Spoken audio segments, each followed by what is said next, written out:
Dave Palmer first fell in love with Clare Valley Riesling. Then he came to visit the region and fell in love with it, so much so that he bought the Skilligalee winery in 1989. So what was it about Clare that you just loved so much?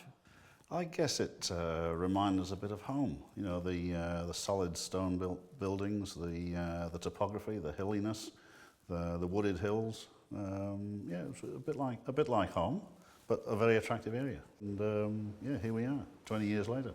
Well, I've always been a fan of your Riesling. It's just such lovely, juicy stuff. In your mind, what do you think the characteristic Clare flavour is for Riesling? Citrus. I mean, without doubt, citrus. I mean, lemon and lime, I think, defines Clare Riesling. I think you get, in different sub-regions of Clare, you get different amounts of minerality in the wine. You sometimes get some pineapple characters, but the fundamental flavours, I think, are lemon and lime. You know, and I think that's what makes it such a fantastic food wine. You know, I think anything that you would normally serve perhaps a garnish of lemon or lime with, I think Riesling will go with. Anything with a light creamy sauce, it's got the acidity and the strength of character to cut through that creaminess. So light creamy sauces, but fundamentally seafood and both you know, fish and prawns, lobster, raw oysters, coffin from Coffin Bay in South Australia, and some Clare Valley Riesling, a match made in heaven. Oh, I'm a fan of oysters, and that's got me salivating. Yeah. Now, one of the underappreciated things about Riesling also is the fact that it can age very well, and I'm sure having had the winery now for 20 years, you've probably got some old bottles. What do you prefer it young or old, or sort of comparing siblings?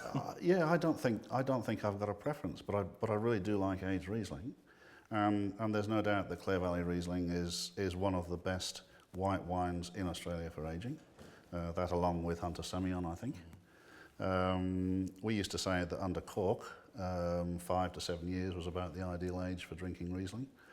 But a few people have been kind enough to give us some museum vintages, and we had probably 4 years ago the last bottle of 1978, which was the wine that put Skilligalee on the map back in those days.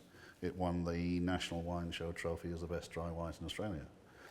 Now, one of the things I find also with the impression of Riesling, there's still that sort of sense that, the word Riesling means sweet, means fruity, and therefore wine not to be taken too seriously.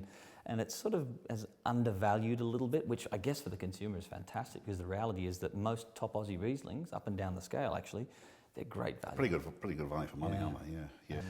But we, if we're fighting that battle in Australia, then all the more so we're fighting that educational battle overseas, and we work very hard to get people to close their prejudices off and say, look, just don't think about what your preconceptions are of Riesling.